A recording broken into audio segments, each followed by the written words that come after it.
Hi friends, மல்லிகை பூக்கள் குறையக்கூடிய இந்த சீசனில் இப்போ நம்ம வளர்ச்சி அடைய வைக்கிற டைம். மல்லிகை செடிகளை நல்லா வளர வைக்க முடியும்.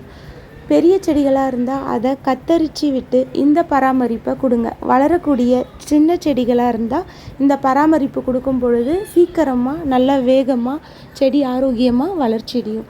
இந்த டைமில் நம்ம மல்லிகை செடிகளுக்கு நைட்ரஜன் நிறைந்த உரங்களை கொடுக்கணும்.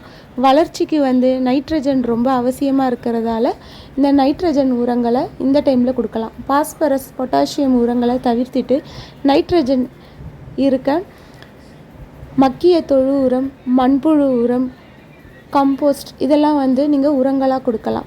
பச்சை காய்கறிகள், பச்சை இலைத்தலைகள், மக்கிய கம்போஸ்ட் நிறைய நைட்ரஜன் இருக்குது. இதை அடி உரமாக கொடுக்கலாம். அடுத்ததாக பார்த்தோன்னா வளர்ச்சிக்கு கால்சியமும் ரொம்ப முக்கியமானதாக இருக்குது. நல்ல வலுவான தண்டு வளர்ச்சி, அடுத்ததாக வேர் வளர்ச்சி, இலை வளர்ச்சிக்கு இந்த கால்சியமும் முக்கியமானதாக இருக்கிறதால முட்டை ஓடு, இறால் ஓடு இதெல்லாம் நல்லா காய வச்சு இதை நல்லா தூள் செஞ்சு அடி உரமாக கொடுத்துட்டு வரலாம். இதெல்லாம் கொடுக்கும் பொழுது இப்போ செடி நல்லா செழிப்பாக வளர்ச்சி அடையும்.